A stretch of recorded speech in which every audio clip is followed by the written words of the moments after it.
In this video, we're going to talk about solving exponential equations.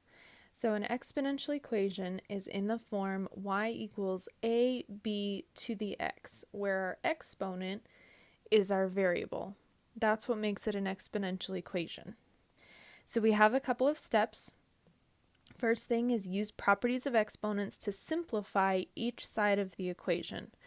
These properties of exponents will be like if you are multiplying, you add your exponents. If you are dividing, you subtract your exponents, stuff like that. Then you will rewrite so both sides have the same base. The base is going to be the big number. Okay, for example, in number 1 here, we have a base of 2. Then once you have the same base, you will drop the bases and set the exponents equal to each other and solve. So, for example, number 1, we have 2 to the x plus 1 is equal to 2 to the 9th.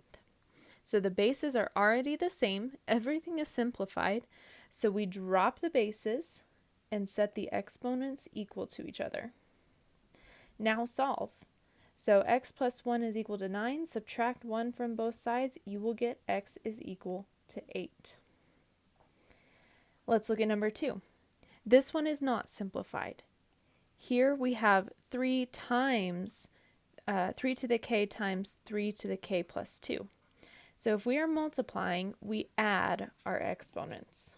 So in this case, we are going to have 3 to the k plus k plus 2 is going to equal 3 to the 5k minus 1.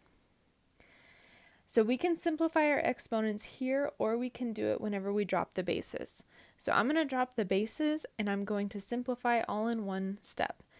K plus k is 2k plus 2 is going to equal 5k minus 1. So do some algebra and get all your k's on one side. So I'm going to subtract 2k, and then I'm going to add 1. So I'm going to continue over here. I will get 3 is equal to 3k. Divide by 3, k is going to equal 1. Now let's look at equations without a common base. So number 3, we have 6 to the 2x minus 10 is equal to 36. So these do not have the same bases. We need to get it there. Well, 6 to what power will give me 36? Well, that would be 6 squared. So I can rewrite 36 as 6 squared. I can keep everything the same over here. Now I have the same base.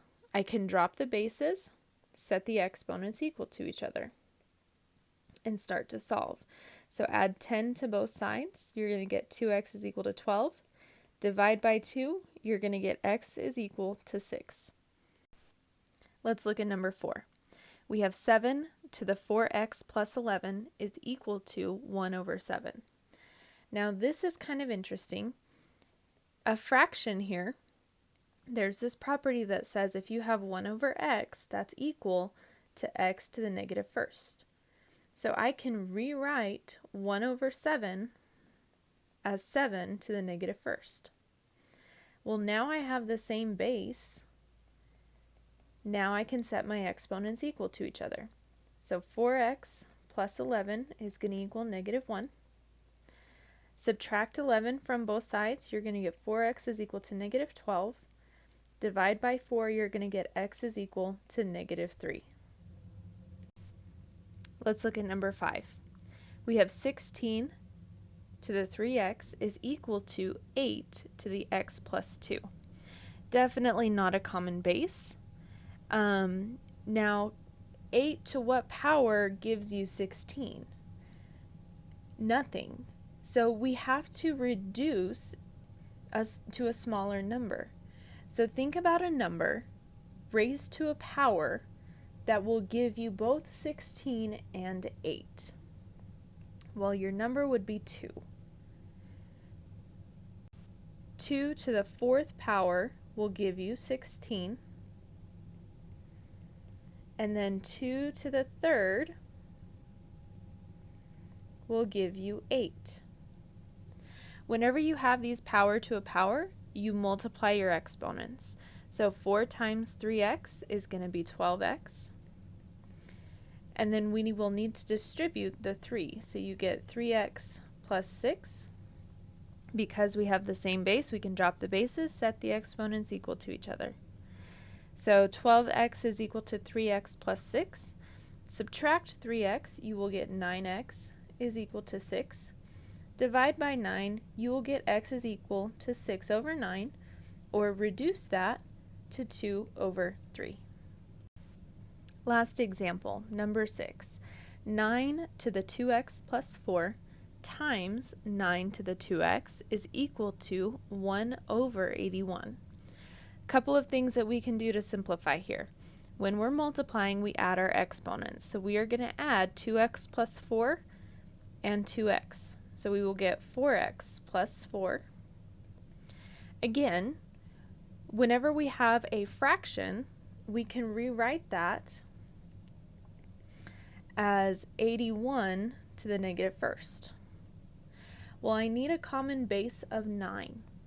So how can I get 81 with a base of 9? Well, 81 is 9 squared. So we can rewrite 81 as 9 squared. So we will have 9 squared to the negative first. We multiply our exponents here. So we will get 9 to the negative second. Now we have our common base. We can drop our bases and set the exponents equal to each other. So start to solve for x, subtract 4 from both sides. We will get 4x is equal to negative 6. Divide by 4, we will get x is equal to negative 6 over 4, or reduce by 2 and you will get negative 3 over 2. That's your final answer.